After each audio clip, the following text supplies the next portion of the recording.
A very good morning. Of course, every Monday, a quarter past 8 rather, it's usually Sporty Monday. And what a better way to start it.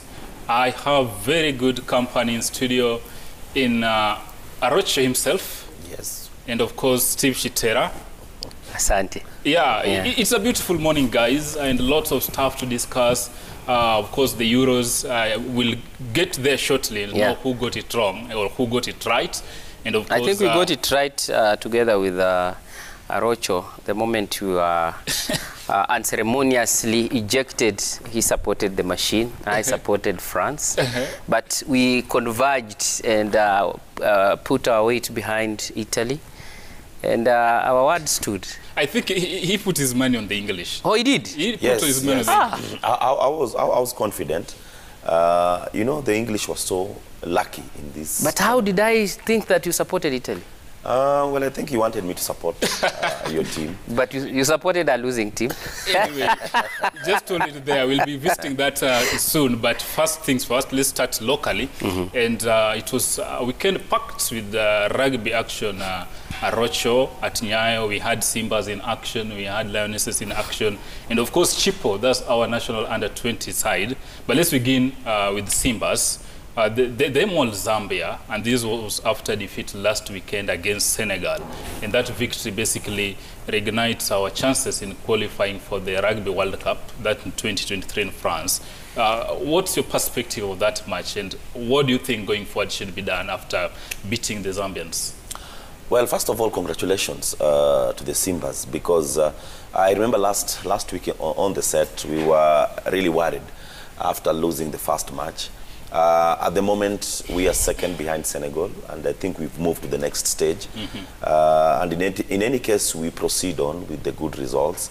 We are going to be, because two teams are going to qualify for the World Cup, and of course, the African Championship. I was really impressed by Sukuta in that team. He was quite instrumental. He gave his best. And for me, I think the game must just be given time to grow. More so the 15s in Kenya. You know, we've done so well in the 7s, and we need to just give it time so that it can grow. And once again, kudos to the team, because losing in the opening match last week, I think Senegal at home. Yes, it must have dampened their spirits. But in sports, you get the character of individual players and collectively as a team when you face such tasks, having to lose the first match and then coming back. And I believe moving on forward, the team is ready to give itself the glory. 7s have given us glory. I think it's time for the 15 also to replicate that. Okay. Talking of giving us glory, Shitera, a good weekend for the under-20 side, popularly known as Chipo. They retained the Bathurst Cup, yeah. That was a good outing for them. What do you think probably? These are development side. What must we do in the wake of that victory and even going forward, looking in terms of structures and what KRU has to do to develop the game? Over the years, I have really envied how KRU have conducted their business, and at one point or another, you have seen our teams rising to the occasion, winning it. The under-20 winning it is a clear indication that our future is bright. Even as the Simbas really bounced back, we talked of it last week. And I really explained the need of being focused. You can win on your home soil or away soil, because any game is any game. I remember telling my brother Rocho, the whistle will always direct you towards the direction you want. So unless you are not focused, I don't think that there is anything to hinder you. We have done it even at home. We have lost. Away, we have won. So it's a clear indication that the sport should be driven by that winning mentality, whether at home or away. I think it's the right direction, and we are hopeful we will qualify. And talking of that, let's have the graphics. I think Lindsay will be running them shortly. And look at a glance how Simbas performed at the weekend. Basically, they demolished Zambia 45-8. That's a big win, Shitera. Yeah. And of course, now the World Cup dream is alive, as we've said. They qualify as Group B runners-up, and next Senegal topped that pool basically after beating Kenya last weekend. Yeah, and you see the margin was not that big. Senegal beating Kenya 2019. It shows you that Kenya is a formidable force to reckon. Yeah. And of course, the Lionesses were also in action. If the ladies run that, the ladies team rather, the Lionesses. It was a very good weekend for the Lionesses because they lost two matches on the bounce. And where does that really leave them? Not a very good outing, Arocho. Well, I think the ladies perhaps just lost some concentration. 10-0 defeat, actually, if you look at the graphics there. Yes, I've watched them play in a match, and I think they lost concentration. And at times, as an association, it's a tight kind of balance, because to balance the two, the men's and the women's. But I believe that our team is just a matter of time for the ladies to bounce back and give us the performance that we've been seeing them. There's a certain time, I think, just before COVID, the team was somehow showing some resilience, and I still believe that we are going to bounce back with our ladies. Does it raise any red flag for you, probably? No, it doesn't raise any red flag. I think initially we concentrated on men rugby. Most of the sevens version. Yes, sevens version for some time, and then ultimately the 15 version came in. And I'm seeing the ladies being given more opportunity, more kind of visibility, and that one will help them grow. I still believe that our ladies are going to perform well. Wow. Rocho believes they're going to perform well, but let's keep watching. And more so now that we are going to have a representation in Tokyo Olympics. That's a watershed moment, actually, and we're going to see how they perform.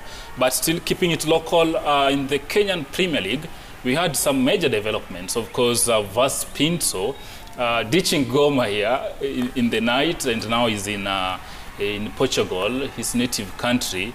Where does this actually leave Gor Mahia? We've always talked of troubled Gor Mahia, and now Pinto's exit has muddied the water.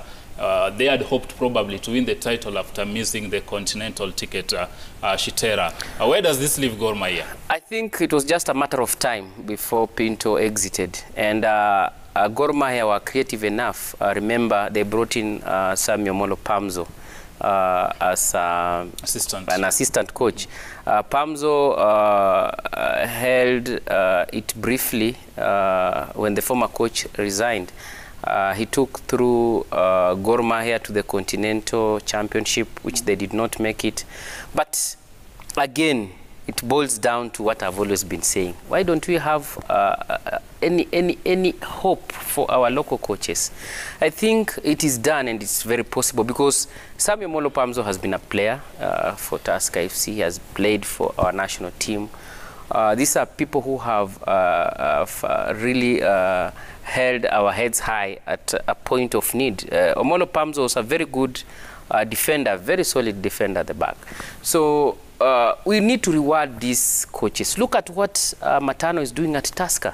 In as much as Arocho Sinduendwe really threw away a 2-0 lead to really push the KPL to the wire, I believe it's time to give our local coaches that opportunity.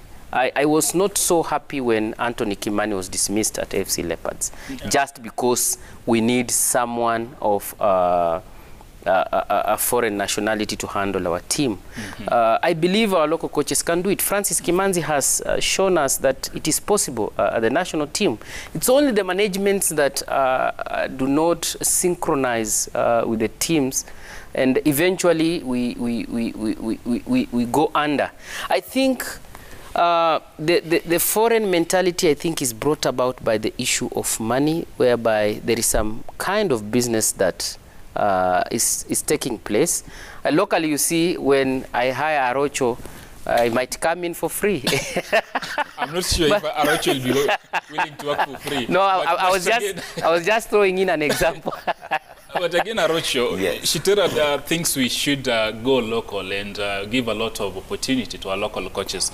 But probably, before you delve into that, I want to throw the spanner into the works. We had Steve Pollack last year. He left. Then came Vas Pinto. Before Pollack, there was Dylan Carr and what have you. The list is so long. Then visit Leopards, of course. We had Doreen Marine and the list. Remember one who quit after 2 months saying, my life is in danger. Right now, it's turning out that Vas Pinto could have landed a job in Portugal. And many of them, there's this argument being advanced that they're using Africa as a stepping ground to build their CVs and probably get better job offers in Europe. Do you agree to this narrative? And what should our club bosses do going forward? Well, I'll answer your question in two folds. One, I think Pinto is one of the coaches that I've seen to be very honest. Very honest. Pinto didn't leave Kenya because he's made a CV. Pinto left Kenya because of financial issues. I think we're just running away from the truth. I'm not surprised that Pinto has left. And you will not be surprised that FC Leopards coach. Yes, I talked to FC Leopards coach just after winning against Bandari the other day, and he was not a happy man. He won, but he was not happy. But coming back to Pinto, I think it boils down to finances. When you cannot handle your finances well, you cannot generate in finances. You know, football is business. Days have gone where football was just about kicking that ball. Football management is business. You must be able to attract in money. And of course, when you're spending, you need to know that when you spend, you have to spend, you cannot spend more than what you're bringing in. Unfortunately, the two teams have been going through some financial meltdown. And that one has contributed to Pinto's leaving. Another thing that people have not seen, I think Pinto realized that he was not going to get the league. After losing his match against Tusker, Pinto realized that he was not going to win the league. He really wanted to win the league. And in fact, I think he stayed for long at Gor Mahia because of that hope that the league was coming. He's not been paid for a good number of months. Well, I talked to him last night. He told me that he doesn't want people to know exactly how much Gor Mahia owe him, but he's not been paid for a long time. So when he realized that he was not going to win the league, he had to move out. Because why should I be about 1,000 miles or miles away from my family, and yet I'm not getting my pay? So once again, it's a challenge with the two teams. The moment you have a team like FC Leopards, you have to have a projection of how you're going to bring in income. Income generating activities must also be part of your way of generating money, because only when you depend on shirt sponsorship, the kind of money that comes in this country is quite little compared to the amount of money that you're spending. A team like Gor Mahia has a wage bill of about 4 million every month. Yeah, sure, that's so true. When you have a sponsorship of about 50 million, you're talking about salaries, only salaries is about 9 months. So you have a deficit of about 50 or so million. You need to know how you're going to bridge the gap so that the team doesn't come down. Once again, ladies and gentlemen, Samuel Molo has been given that opportunity to drive the team.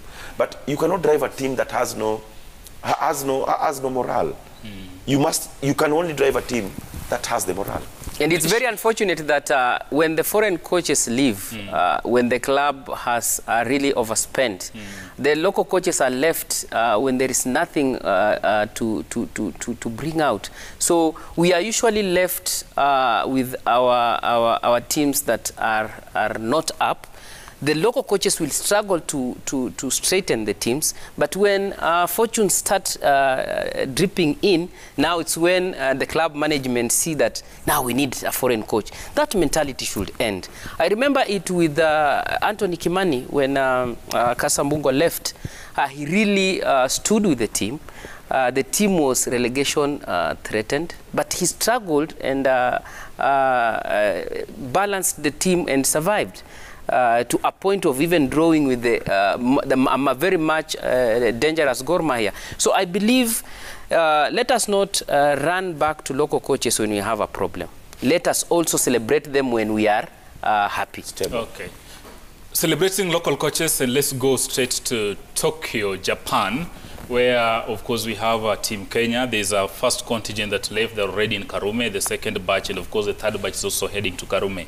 And talking of that, we already have Malkia Strikers there and our rugby team. That's a sevens team under Innocent Simeo. And we are counting days, Arocho, 12 days also to go. And do you think going there early enough, 12 days or 14 days will add value to the team in terms of climate and preparations and what have you?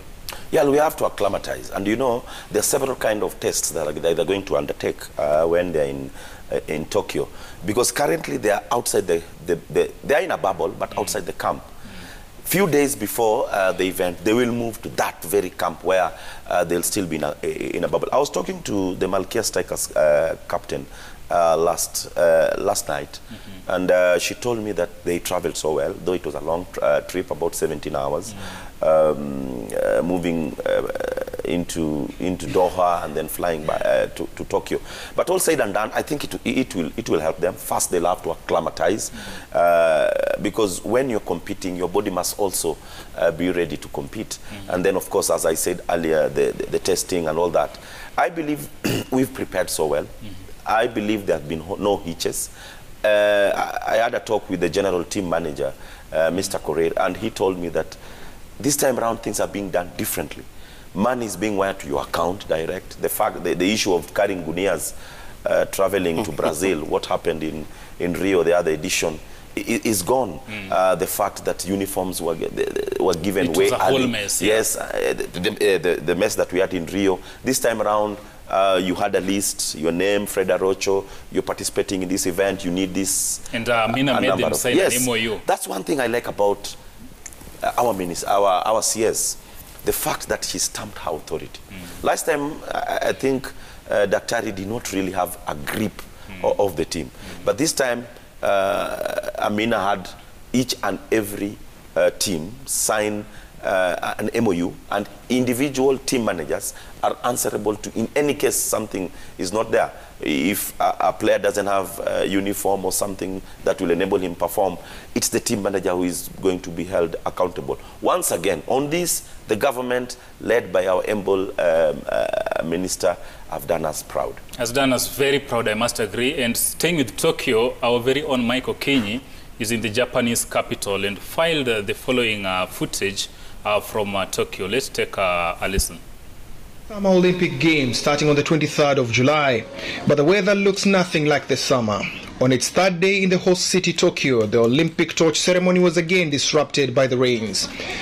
It starts off as a bright sunny day, then the weather changes in a flash and the skies open up. It also gets dark pretty quickly, sunset as early as 5:30 p.m. Weather aside, Team Kenya in Karume City got down to serious business on Sunday. The first batch of volleyball players under head coach Paul Bitok held their first training session after losing 3 days due to travel. The players responding very well. We wanted to go slowly, and we just started with the defense and services, and I hope by the next training we will start the full technical part, especially on the attack. Full intense training sessions will begin later in the week with all the players already in camp. We are waiting the other players who are arriving maybe in the next 2 hours so that we can have a full squad. But this is going to be tomorrow. Our main objective in this training is to get acclimatization with Japan, and if possible we are still negotiating to have one friendly matches so that we can test the players after training for the last 3 months. The technical bench is impressed by the training camp facilities and preparations despite the COVID-19 spikes in Japan. The gym is fantastic. We are really enjoying it. We have received balls from them. We are given everything. So I think it is our time now to train the next 10 days, and we hope to have the best training camp here in Karume.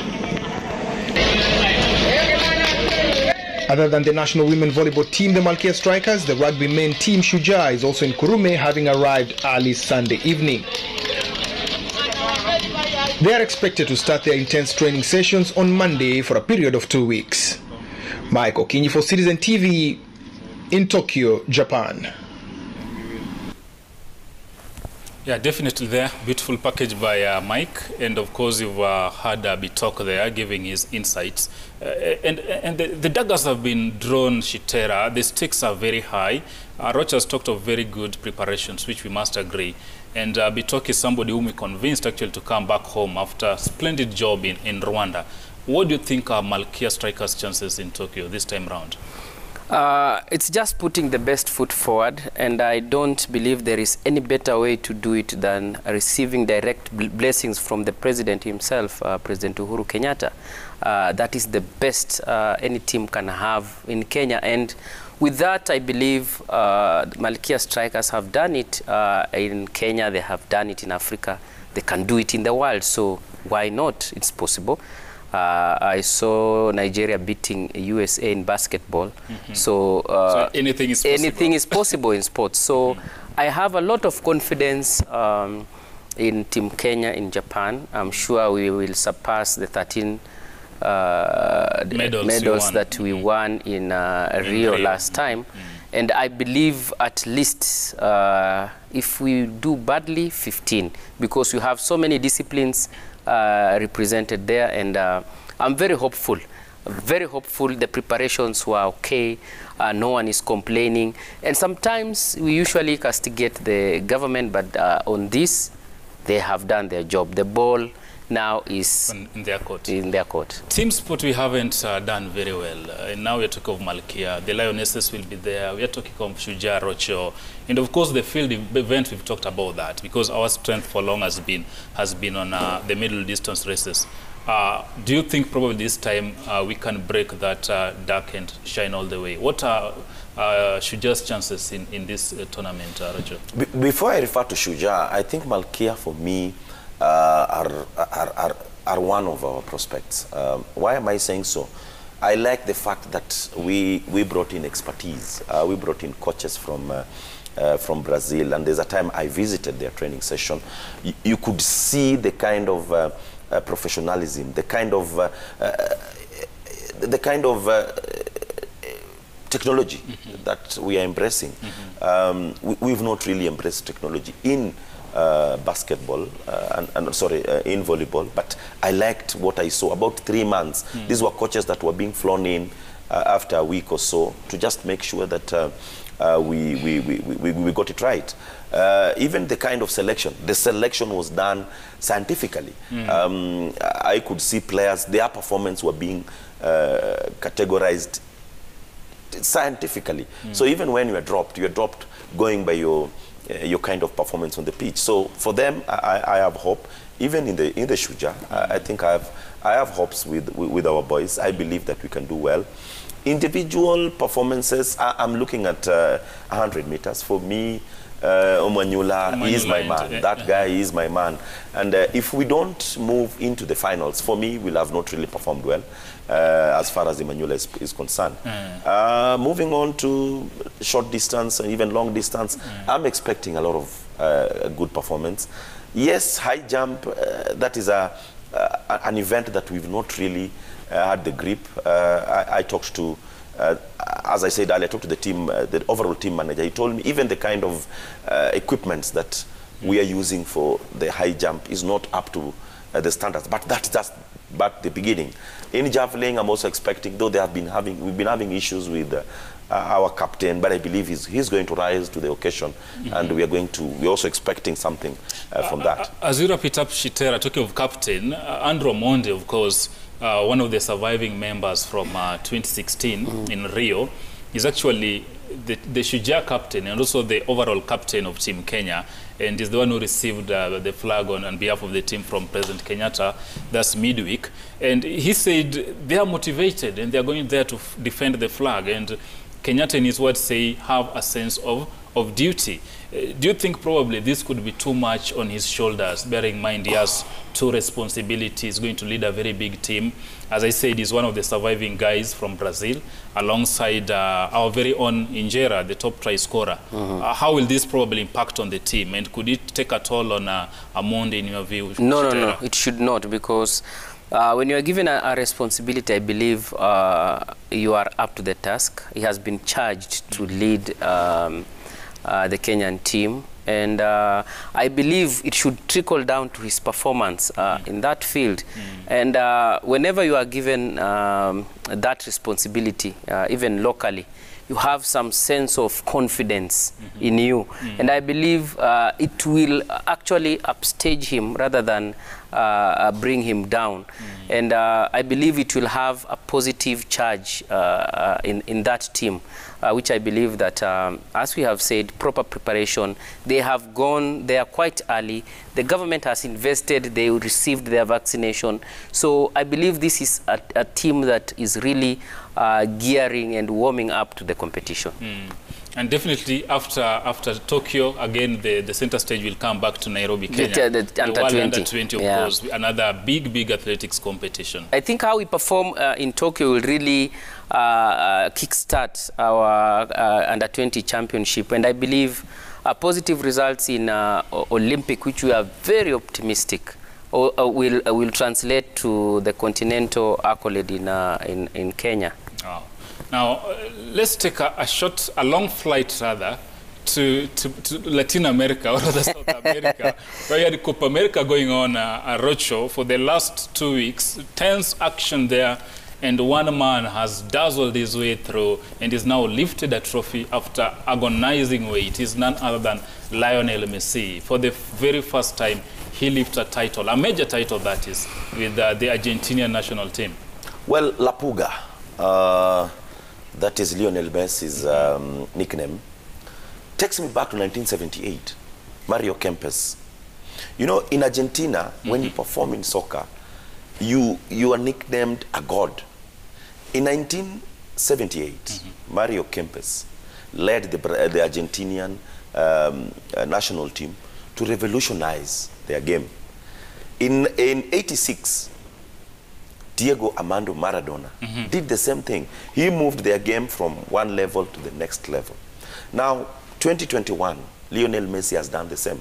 And in fact, Messi was missing out to be referred to as a god in Argentina simply because he had never won a silverware of this nature. Apart from the Olympics. Apart from the Olympic, which for them is not a very big kind of tournament. And that's why they have not been referring to it. Once again, kudos to him.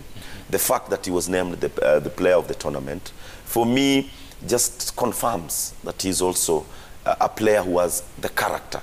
If you watch that match, for the few who watched it, because it came way early in the morning, you could see, after the final whistle, you could see that kind. The way he was celebrating, it was totally different with the way he celebrates when he wins the Champions League, when he wins the league back in Spain.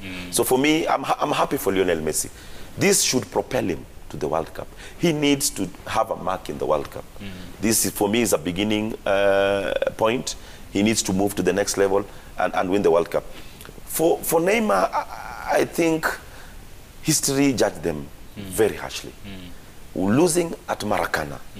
I think there are very few players, unlike in Kenya or in Africa, where you have a Hall of Fame by winning titles. In Brazil, you're put in a Hall of Shame for losing in Maracana. So the guys who lost this match are going to be put in a Hall of Shame back in Brazil. Actually, talk of Maracana, and that's the very spot where our very own Divock Origi scored for Belgium in the World Cup in 2014, as much as he was donning other colors. But Chitera, can you break it down for us? Messi wins this for the very first time. He was captain of the side, player of the tournament, as he said, top scorer of the tournament, highest number of assists in the tournament. He gave it his all, basically. But look at the heartache he suffered. 2014 in Brazil, again in South Africa, rather, again in Brazil 4 years later, 2018 in Russia, and of course Copa America, always losing it, but now he's actually nailed it. What does it mean for him? And look at the new generation coming into the team. I think Messi is retiring in style. He started it off not so good for Argentina. He started off well at Barcelona. He's finishing off badly at Barcelona, but finishing off well at Argentina. And thanks to Angel Di Maria, who did it all for Lionel Messi, because were it not for that lone goal, then we would have been talking about a different story altogether. So, as Arocho said, it is a stepping stone towards Qatar in 2022. Let him sign off in style, because after that World Cup, I don't see Messi playing any other World Cup. And that is the only difference between him and the great Ronaldo, that Ronaldo has won 2 World Cups. He is among the best players, where Messi is striving to fit in, but only short of a World Cup trophy. So he has that opportunity. He has the charges to move on. How his negotiation will come out to his next club will really determine how he will perform in Qatar. So congratulations to Messi, but he still has a point to prove at the World Cup to fit in that group of players that Arocho is talking about. Talking of brotherhood and sportsmanship, look at the pictures are rolling, and the one that caught my attention is we had Neymar breaking into tears after the defeat. Then, of course, later on, him and Messi hugging and laughing, and you can see the friendship being shown there. They play together at Barcelona.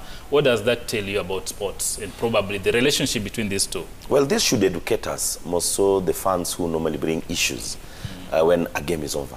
For me, sports is networking. For me, sports is a way of bringing us together. And you could see Neymar, yes, he was disappointed, the fact that he did not win this trophy. But when they met at the dressing room, they were celebrating, because football is about celebration. When your team wins, when your team loses, you should be celebrating, because the essence of the game is to bring us together. And the way they parted ways when Neymar left Barcelona, it was unceremoniously. And I think they were just trying to patch up and catch up and trying to celebrate each other. Once again, I'm going to say it, soccer is a game of celebrating. Soccer is a game of bringing us together. And back to, I think the picture where he's kissing the trophy. You can see the feeling. You can see someone who has been longing to do something, and he's somehow done it. And once again, I'll echo what Shitera has said. He needs to move to the next level. World Cup 2022 in Qatar yes, is Lionel Messi to lose. In any case, he's going to lose. Then he's going to step off the stage in a very unceremonious way. He needs to make sure that he gets it, so that he can be put into the names of Mario Kempes. The greatest, the yes, Hall of Fame. Mario Kempes, Diego Maradona. And if in any case he does it, Lionel Messi. But I think he's already great. He's now the record top scorer, I think, for Argentina.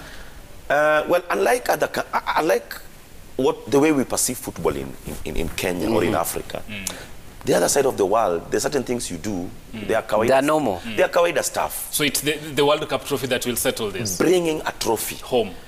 A player like, there are players who played, for example, in the English Premier League. They've never won any trophy. You will be celebrated. For example, Ryan Giggs. Ryan Giggs has won 11 titles. There to be one as far as the English Premier League. He's won the Champions League. He's won FA. But Lionel Messi, Ryan Giggs has never lifted a major trophy, England, for his national team. So the basically, Wales, they don't. That's why they don't celebrate him as much as they celebrate other players. Who even David Beckham, he did very little, other than scoring a goal for them to move to the World Cup. He never won a trophy. Chitere, in 1 second on this Leo matter. Right now he's a free agent. He hasn't committed to Barca. They couldn't agree term. Barca is having lots of trouble. There's speculation he could commit or move over to PSG. Where do you see Leo playing beginning of August? I think Barcelona have lost it. They should agree and start over again. Messi, as I said, his next club will determine how Qatar 2022 will look as far as Argentina is concerned. And I believe, yes, PSG have the muscles, have the goodwill to get him. But at the same time, his former coach, Pep Guardiola, has that goodwill to sign him. So he hasn't moved with speed. He has not moved with speed because he's still committed at the Copa America, which he has just won. I think in football we respect events. When an event is on, you don't engage other discussions. Unlike in politics, where someone is making a comment there and there is no proper arrangement. So in football, I respect football. That I really love football because they respect the protocols. Until you are finished with the national team, we cannot engage club issues. And I believe now that it is over, you now start seeing movements. PSG and Manchester City, I think they are the front runners to get his signature. Wow. We live to see that, whichever way Leo will choose. But